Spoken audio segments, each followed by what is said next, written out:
Graças a Deus, é bom estar convosco nesta manhã e obrigado por este tempo, que realmente Deus sempre fala connosco. Aqueles que têm orado com a minha esposa, sempre orações, ela não foi operada ainda, mas deu a notícia que, se Deus permitir, dia 25 vai... de dezembro? Não é 25 de novembro. Ela vai ser operada. Então, agradecemos as orações por ela daqui a 8 dias, 9 meses. Tem um pequeno vídeo, então vamos ouvir. No domingo passado aprendemos que a chamada de Deus nem sempre é confortável. Reedificar muros e portas é também um convite para examinarmos o nosso coração, porque do coração procedem as fontes da vida. Pedimos a Deus que cure a mágoa, a dor, a frieza e a desconfiança, para que nada permaneça em ruínas dentro de nós. Falamos também sobre deixar a nossa zona de conforto, porque Deus está a fazer uma obra no mundo e nós somos chamados a juntar-nos a Ele.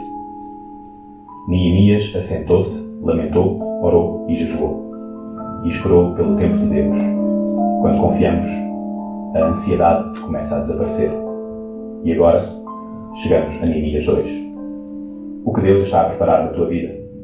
Que muros precisam de ser reconstruídos? Estás pronto para te levantar e edificar? Prepara o seu coração. Deus quer falar contigo hoje. Senhor, todos nós temos grandes desafios, grandes e pequenos.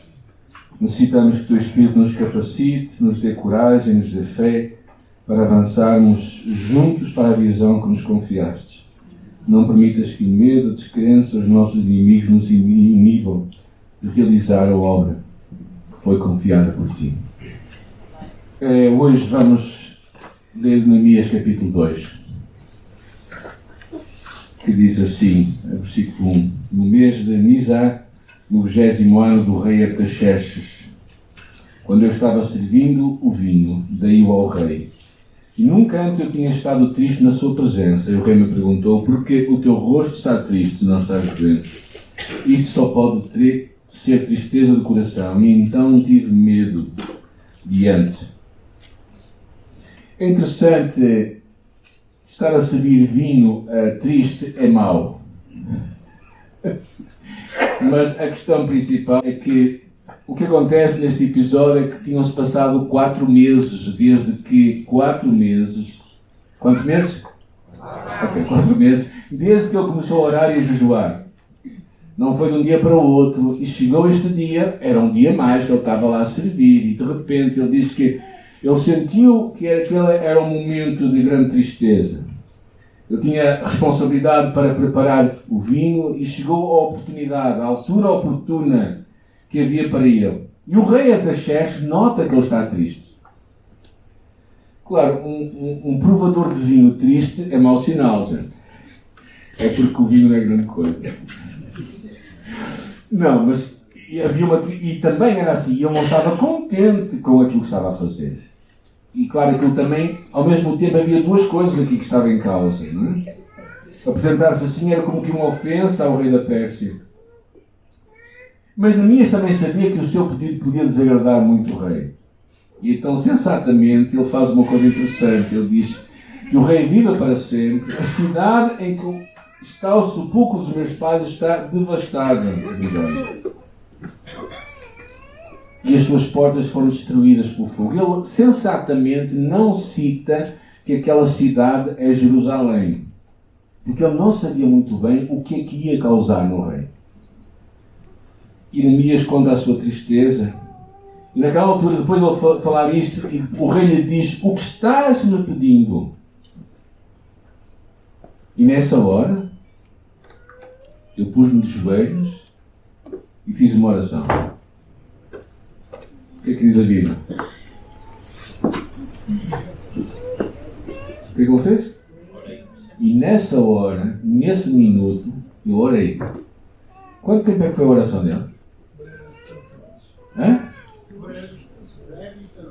Sim? Não, foi 4 meses, gente. Aqui é simplesmente o final da oração, meu amém. Porque a oração já tinha acontecido antes. Eu acho isso significativo pensarmos, não é? Porque a oração não é aqui. Aqui é o amém só. Ele só disse amém. Assim seja. E abre o seu coração. Esta oração instantânea que está aí, não é? É resultado de um clamor que estava na sua alma durante aqueles 4 meses que estavam atrás. Deus tem o seu tempo. Deus nunca está com pressa.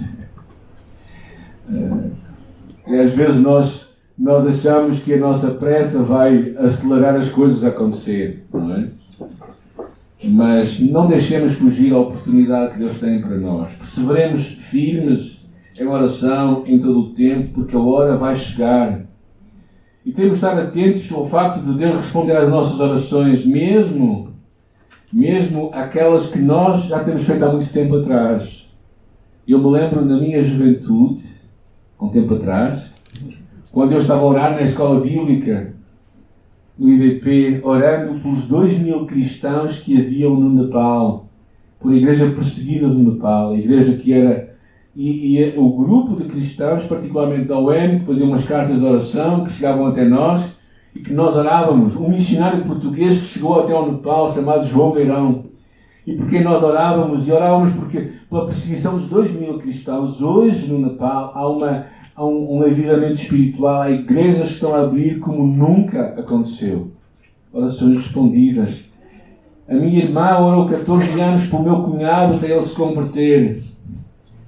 E tantas vezes nós temos orações dentro de nós que Deus vai respondendo.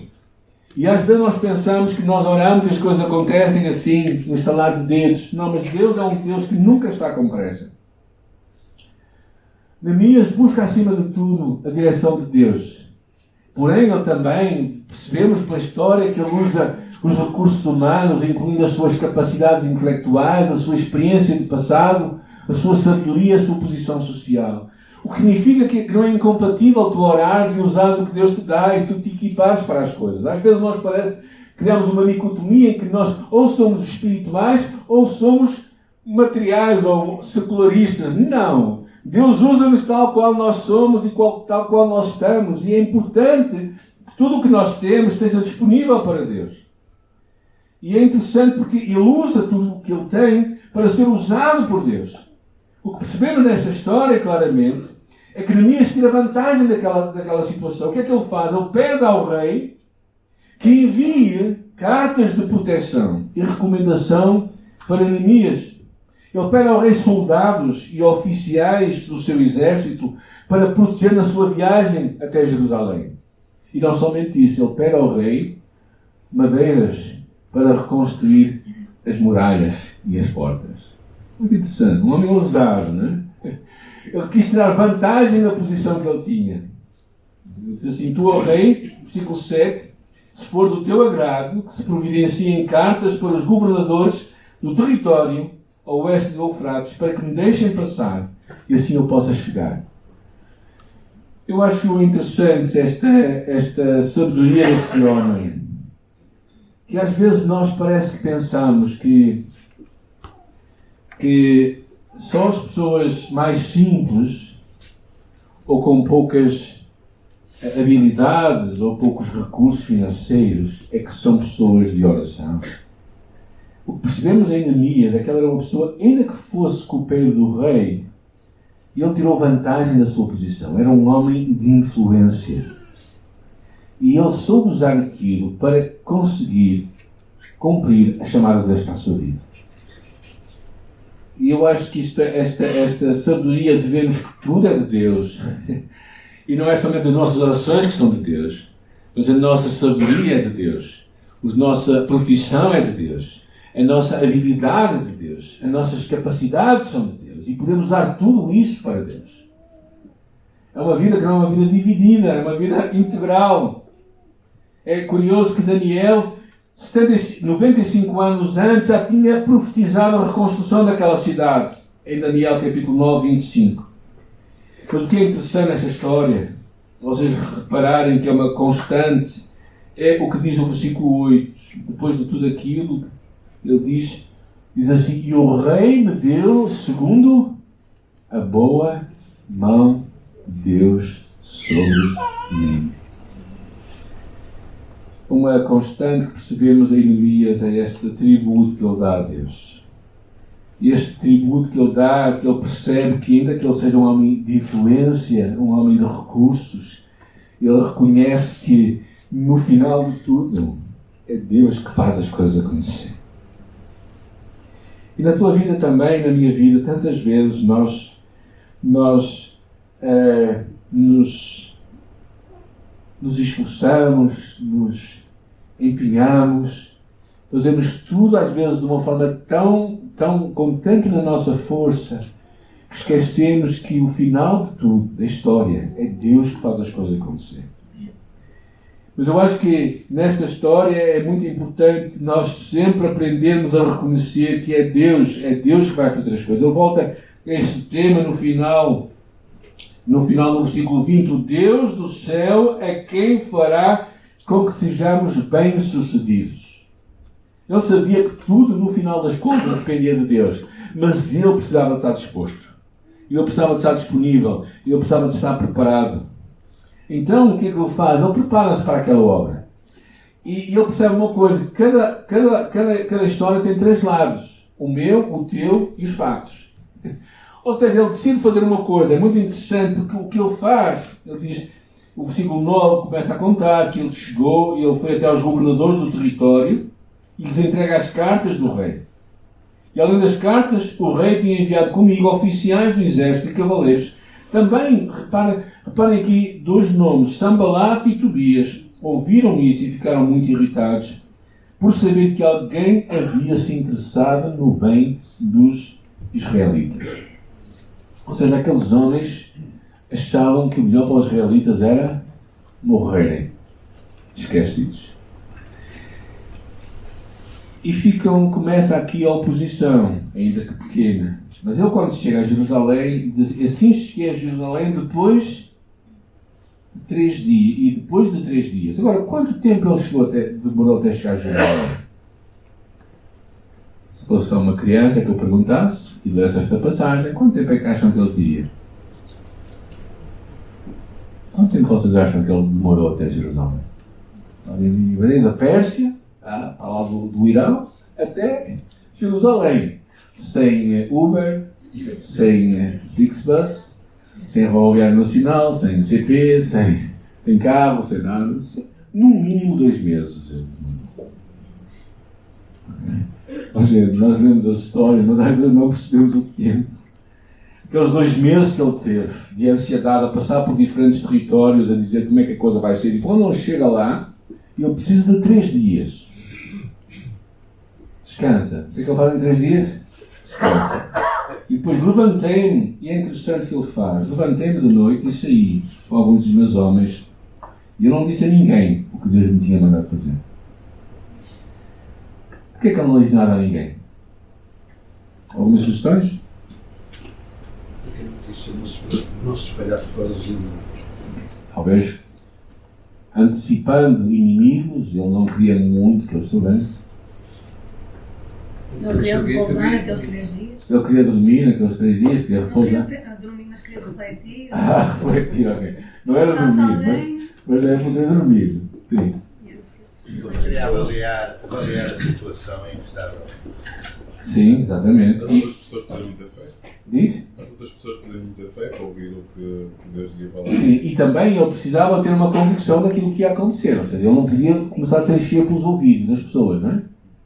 Porque se ele começasse a ouvir as pessoas, o que é que elas como diziam? Melhor é tu ir embora. Sim, para não ser demovido da sua intenção. Então o que ele faz? Ele vai vendo as coisas. É interessante, ele diz: saí à noite e uns poucos homens comigo. Um pouco gente. Para não ficar...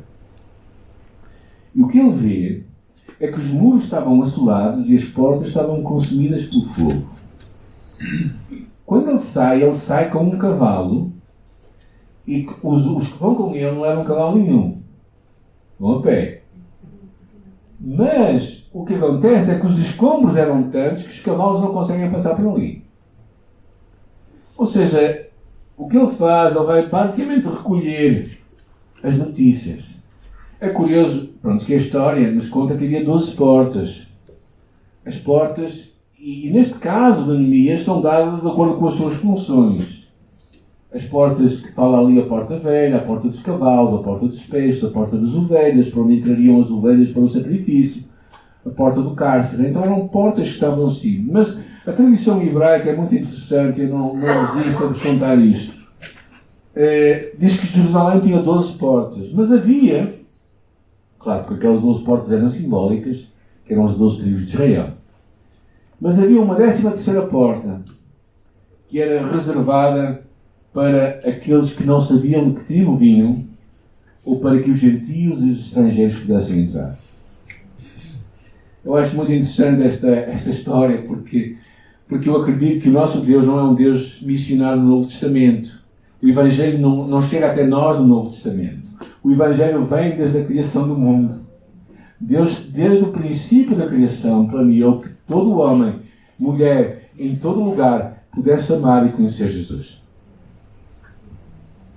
E então o que acontece aqui é que este homem, o que ele faz, basicamente, é que ele faz um check-up da situação. Ele faz uma avaliação detalhada de tudo o que estava. Ele diz assim no versículo 13: desse modo saí de noite pela porta do vale e fui até à fonte do dragão, até à porta do esterco. Examinei os muros de Jerusalém que tinham sido derrubados e as portas que tinham sido queimadas pelo fogo. E fui mais adiante até à porta da fonte e até ao tanque do rei, mas não havia ali espaço por onde pudesse passar o animal que eu montava. Reparem bem, o animal não conseguia passar por ali. Tal era os escombros daquele lugar. Mas, gente, para que um animal não consiga passar é porque ele estava mesmo atulhado. E depois diz assim: e então, os oficiais, versículo 16, não souberam onde eu tinha ido, nem o que eu havia feito, pois até onde eu nada disseram aos judeus, aos sacerdotes, aos nobres, aos oficiais e aos demais que faziam. Eu não disse nada a ninguém. O que ele fez foi basicamente um check-up, fez uma análise. Se tu fosses fazer uma análise da tua vida, tem aqui algumas perguntas para ti e para mim. Como é que está o meu relacionamento pessoal com Deus? Sou eu obediente à palavra de Deus que eu ouço e que leio a cada semana? Estou eu a crescer no meu conhecimento de Deus ou estou na mesma que estava há 5 anos atrás? Na mesma como a lesma? Sou eu honesto na resolução dos meus conflitos pessoais ou simplesmente não os quero encarar? Todos os meus relacionamentos estão em ordem com os meus irmãos na fé? Tenho conflitos por resolver com alguém? Estou a usar os meus dons espirituais e talentos? Quanto estou eu empenhado em amar e ajudar o meu próximo? Estou sensível ao que Deus me vai falando para ser uma bênção para os outros? Bem, esta é uma oportunidade, se calhar, de tu e eu de fazermos esta análise à nossa vida, de pedir a Deus: sonda o meu coração e vê se há em mim algum caminho mau. Esta ideia de nós fazermos este check-up, avaliarmos a nossa vida. Porque Neemias o que fez é que ele foi avaliar as fraquezas, as debilidades daquelas muralhas para que pudesse reconstruir. E por vezes nós precisamos, antes de reconstruir, de saber o que é que está destruído. Este, na verdade, é um exemplo incrível de boa administração. Este homem, além de um líder, era um excelente administrador, que nós vamos ver um pouco na história. Era verdadeiramente um líder incrível. Ao ler um livro sobre liderança espiritual, diz ele assim: olhos que olham são comuns, são raros os olhos que veem. Os fariseus olhavam para Pedro e viram apenas um pobre pescador iletrado, como totalmente insignificante. Jesus olhou para Pedro e viu o profeta, o pregador, o santo, o líder de um grupo de homens que viraria o mundo de pernas para o ar. A visão inclui o otimismo e a esperança. O pessimista vê uma dificuldade em cada oportunidade. O otimista vê uma oportunidade em cada dificuldade. O homem prudente tem o seu papel em ajudar o seu líder a ser otimista, ao mesmo tempo realista. Embora devamos valorizar o passado e tirar proveito dele, não deveríamos considerá-lo tão sagrado a ponto de sacrificar o futuro por amor ao passado. São pensamentos interessantes que eu acho que ele teve que ver. Ele teve que olhar para aquilo e conseguir ter esperança no meio daqueles escombros. Ele teve que olhar para a situação miserável em que aquelas muralhas estavam, em que aquelas portas estavam. Ele teve que acreditar que algo poderia acontecer. Mas aquilo estava tão miserável que ele poderia dizer: não vamos avançar. Mas eu acho interessante isto, porque Deus é um Deus que faz até das coisas mortas vida. Quando tu estás sem esperança, lembra-te que Deus criou todas as coisas. Então, um Deus que dá vida às coisas é um Deus que certamente pode resolver as coisas. O que ele fez, o que percebemos aqui, depois de ele ver a situação, ele vai se motivando em Deus. Então o que ele diz aqui, o versículo 17: e eu lhes disse então, vede a triste situação em que estamos. A triste situação em que estamos, como Jerusalém está devastada, como as portas destruídas pelo fogo. Vinde, vamos reconstruir os muros de Jerusalém, para que não passemos mais vergonha. Claramente, após esta pesquisa, chegou ao momento certo para ele desafiar a reconstruir os muros, porque a mão de Deus estava com eles e o desespero se transforma em esperança. Eu acho muito significativo. E ele diz: contei-lhes então como a mão de Deus havia sido bondosa comigo. E lhes relatei também as palavras do rei. Ele começa a contar. Sabem como é que eu cheguei aqui? Eu estava lá da Pérsia. Estava a servir o meu rei. E de repente ouvi por Ananias que as muralhas estavam destruídas, os muros estavam destruídos, as portas estavam queimadas, e aquilo começou a me incomodar. Eu comecei a orar. Ele começou a contar a história toda. Comecei a orar durante 4 meses. Eu orei, e eu me humilhei, eu jejuei, eu busquei a face de Deus. E houve um dia em que eu estava na presença do rei, e veio uma tristeza na minha alma tão grande, que o rei não conseguia deixar de ver, e disse-me: porquê é que tu estás triste? E ele disse: como é que eu não poderia estar triste se a terra dos meus pais está destruída? E naquela hora eu orei a Deus. Ou melhor, eu disse amém. Eu disse amém, porque eu disse amém. E naquele momento, Deus, o rei, eu abri o meu coração ao rei e ele enviou. Demorou 2 meses a chegar cá, pelo menos 2 meses a chegar cá. E aqui estou eu. Ele contou como a mão de Deus esteve com ele também em trazer oficiais, soldados para o proteger. Gente, ele trouxe soldados para o proteger, que o rei enviou. Houve aqui, ele ficou ali pelo menos, o rei pergunta: quanto tempo vais ficar lá? Ele diz: pelo menos 10 anos, a 12 anos ele fica lá em Jerusalém. Então o rei abdica dele, por exemplo, 12 anos. Não é 12 dias, nem 12 meses. E ele leva os soldados e leva cartas para buscar tudo aquilo. Ele começa a contar como Deus estava a agir com ele. Eu acho muito interessante isto. Porque ele começou a construir em cima do que Deus estava a fazer. Eu direi, no mundo e na igreja, há os que têm muitas ideias e planos, mas não conseguem pô-los em prática. Há aqueles que só sabem criticar e murmurar, até mesmo gerando divisões, e há os que dizem: levantemos e edifiquemos, e forçaram as suas mãos para o bem. E Neemias estava a encarar este desafio muito grande. Ele sabia o que ele queria fazer. Não é? E porquê? Porque quando há esta resposta positiva do povo, é o que vemos então. O povo se levanta, se levantam também os inimigos dele. E encontramos aí 3 que eu acho que gostava que vocês pusessem em atenção. Sanbalat, que é falado já anteriormente, o Amorita. Tobias, o Amonita, que era provavelmente um oficial do governo persa. Gesem, que era um árabe, inimigo dos judeus, que voltaram do cativeiro babilónio para a Terra Santa. Então, o facto de ele ter inimigos aqui também não o fez demover, não o fez desistir. Antes, pelo contrário, o fez motivar ainda mais para ser fiel à chamada de Deus para ele. Eu acho que é muito importante. Neemias percebeu uma coisa, que na crise e nas crises, é uma verdade muito bem falada em muitas alturas. Nós nunca devemos desistir quando estamos no meio de uma crise. E às vezes, muitas decisões que têm implicações muito para a frente, nós tomamos no meio das crises. E é a pior altura para tomar decisões. Em várias alturas aqui na nossa igreja de construção houve muitos momentos difíceis. Momentos em que desistir parecia ser o mais viável. Mas a história nos tem ensinado que nunca é uma boa altura desistir numa crise, no meio de uma crise. Neemias abre o coração e ele dá o que sempre fala, que o Deus dos céus é quem nos dará bom êxito. Quem é que levou este versículo lá para a minha emissão? Sabe? Este é o lema da Rosário de Valaria, não é?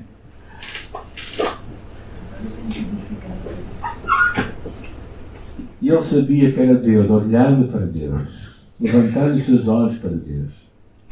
E levo os meus olhos pelos montes de onde me virá o socorro. O meu socorro vem do Senhor que fez os céus e terra. Isaías diz: levantai ao alto e ver quem criou estas coisas. Pôr os olhos em Deus é chave para a mudança. E só tu podes fazer. Só tu podes levantar os teus olhos. Ninguém pode levantar os olhos por ti. Ninguém pode buscar a Deus por ti. Podemos te ajudar, mas tu é que tens que buscar a Deus. Tu é que tens que levantar os teus olhos. Tu é que tens que acreditar que Deus é capaz de realizar. E depois, no capítulo 3, e vamos passar muito mais célere, encontramos a reconstrução que é feita, que é muito interessante. A reconstrução começa logo no versículo 1.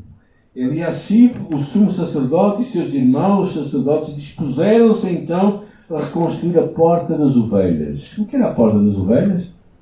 Era a porta para onde os sacrifícios entravam. Eu acho muito significativo esta ordem, porque a coisa mais importante foi rededicar-se a Deus. Foi a primeira coisa. Não eram as outras portas, mas era a porta das ovelhas, por onde o sacrifício entrava. E depois ele fala acerca das outras construções. E ênfase, claro, é dada aqui à expressão de Neemias. As expressões que encontramos junto a ele e ao seu lado é uma constante em todo o capítulo, se vocês vão ler. E ao seu lado, ao seu lado, ao seu lado. Encontramos gente lado a lado. Sempre. Os sacerdotes, os ricos, os poderosos, os ourives, os nobres, gente comum, todos a fazer o mesmo trabalho. Eles compreenderam a mensagem simples, que a obra era para ser realizada por todos e para todos. E todos tinham que estar ao lado uns dos outros, mesmo as pessoas que não viviam dentro daquela muralha. Porquê? Porque não houve, nem há, heróis solitários. Não houve vedetas, mas um trabalho que é junto. E deixa-me aqui abrir um pouco o meu coração. Houve muitos tempos difíceis no fim da nossa construção aqui. Uma das maiores dificuldades foi porque eu achava que eu tinha feito mais do que os outros. Quando nós estamos na liderança das coisas, sem nós nos apercebermos, de certa maneira nós achamos que nós somos responsáveis das coisas, particularmente quando elas correm bem. Okay? Quando elas correm mal, isso a culpa é dos outros, mas quando elas correm bem, a culpa é nossa. A responsabilidade é nossa. E quer nós nos apercebamos ou não, há sempre esta iminência, este risco de orgulho disfarçado que está por trás de nós. E foi isso que eu tive que encarar comigo mesmo. Perceber se não fosse cada um de nós que teve a cooperar e a trabalhar juntos, as coisas não aconteceriam.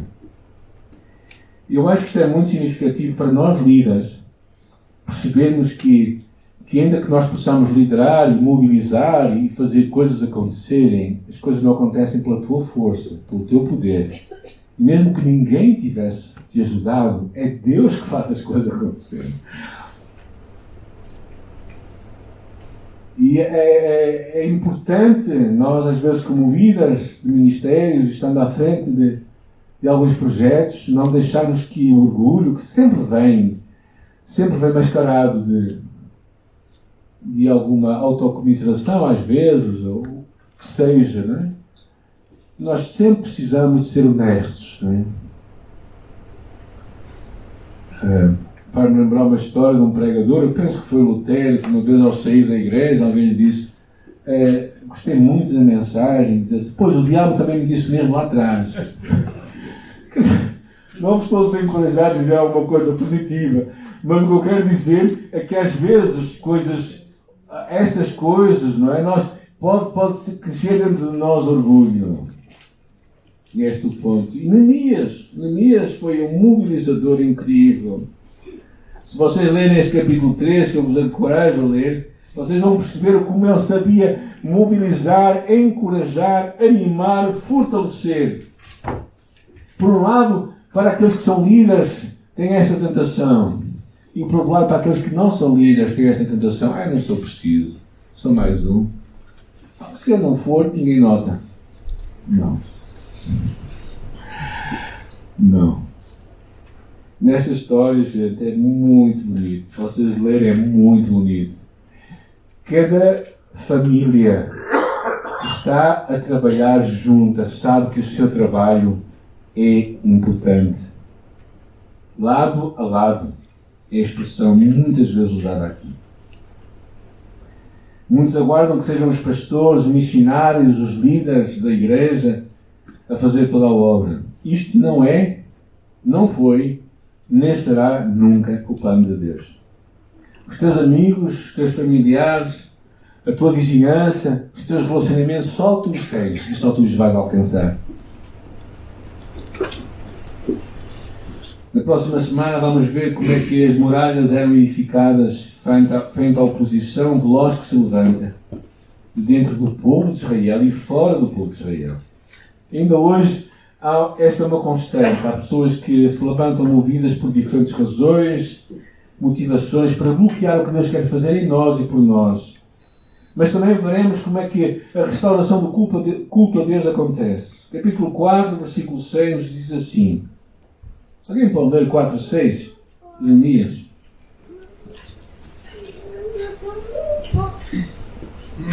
Enquanto tudo isso acontecia, fomos reconstruindo as muralhas até que, em toda a sua extensão, chegamos à metade da sua altura, pois toda a população estava com o coração claramente dedicado a ela. E eles edificaram até metade. Vimos mais à frente que aos 52 dias a muralha foi edificada. 2 meses, menos de 2 meses. Porquê? Porque todos estavam lado a lado, edificando a obra. Tal como lado a lado vamos edificar a obra que Deus nos ensinou neste mundo. Como Jesus diz, como tu me enviaste a mim, eu também vos envio a vós. Deus nos enviou.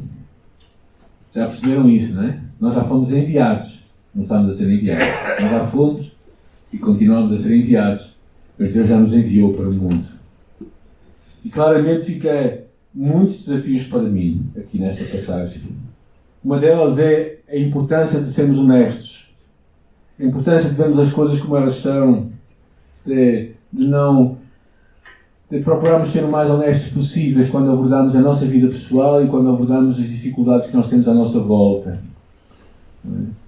Todos nós podemos ter tendências ou ser uma pessoa demasiado otimista, que não vê as coisas, só vê as coisas com óculos cor-de-rosa, não é?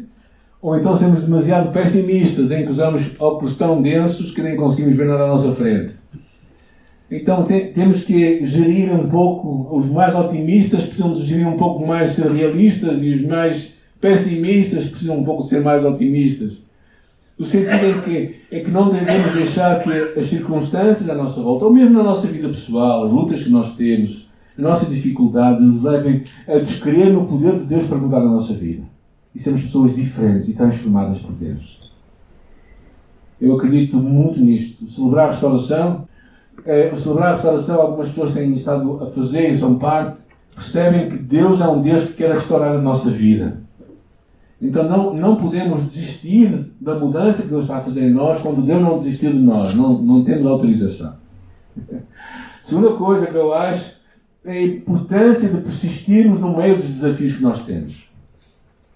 Não tomarmos decisões significativas quando estamos no meio das crises, mas persistirmos no meio das dificuldades. Uma lição clara é o valor de trabalharmos em equipa. o valor de estarmos ao lado de outras pessoas, de estarmos ao lado de outros cristãos, de outras pessoas que estão connosco a servir a Deus e a ver o que Deus está a fazer à nossa volta. E celebrar isso, celebrar o que Deus está a fazer. E claramente a consciência de que Deus nos envia a nós para a obra que está à nossa frente. Então, eu penso que esta passagem traz estes grandes desafios para nós e eu oro que o Senhor possa solidificar esta mensagem na tua vida. Nesta semana, excepcionalmente, vão receber um devocional diário que eu vou mandar, se vocês depois quiserem fazê-lo, baseado em Neemias. Que Deus nos ajuda a também encararmos os nossos próprios desafios pessoais, os nossos desafios como comunidade, como igreja, alguns desafios que alguns têm também, se calhar, no seu dia-a-dia, nas suas empresas ou no lugar de trabalho. Eu oro que Deus nos dê esta capacidade de sermos pessoas que mesmo que vejam que as coisas estão mal, não desistem, até que Deus nos diga. Não abandonam, mas acreditam que Deus é poderoso. Eu acho que este homem foi um líder incrível. Neemias foi um líder incrível. Até agora só estamos a ver um pouco, que era basicamente motivar o povo e construir as muralhas. Mas o que vem mais à frente ainda é mais significativo. O que ele vai construir é um coração diferente na vida daquele povo. O que ele vai construir é mudanças de um paradigma em que Deus e a palavra de Deus torna-se novamente a centralidade da adoração, a centralidade de tudo. Porque não importa ter uma casa cheia de tudo e ter vazio de Deus. Não importa termos uma igreja bonita em que Deus não entrou. Não importa termos um culto magnífico e bem cantado quando Deus não se agrada. E tudo começa onde? Aqui dentro. Gente, aqui dentro, no nosso coração. Em vidas que não somente ouvem, mas obedecem à palavra. Por isso, Deus trouxe algum desafio. Na mensagem de hoje, faz uma coisa, não. Se tu queres crescer, coloca esse desafio em prática na tua vida, nesta semana. Diz, Senhor, eu acredito que tu estás a trabalhar em mim e por mim tu vais trabalhar também nos outros. Porque a bênção de Deus não vem só para ti, nem para a tua família. A bênção de Deus vem para fazer uma bênção para os outros. E o mundo lá fora está à espera de Deus assim. Está à espera de muitos de nós que abençoem as pessoas. Estamos a viver num mundo onde precisamos de levar esperança. Todos nós acompanhamos o que aconteceu esta semana. Não é? O que está a acontecer em Portugal, no jardim à beira-mar plantado, não é? Estes tornados que houve. Um sinal também de que a vinda do Senhor está próxima.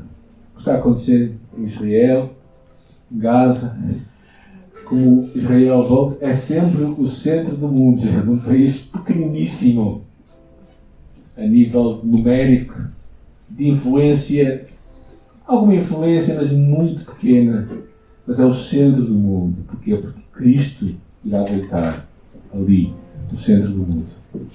E que o Senhor nos ajude a nós a despertarmos, não é? E a trabalharmos lado a lado, um ao lado do outro, edificando o que Deus nos chamou a fazer. Eu quero ser parte deste trabalho e quero reconhecer que se não for a mão de Deus, não é? Onde é que está lá o versículo? Se não for a mão de Deus, o Deus dos céus é quem nos dará com êxito. Nesta manhã vamos dizer isto a Deus: tu és aquele que me vais dar bom êxito. Eu vou chegar ao final por causa de ti.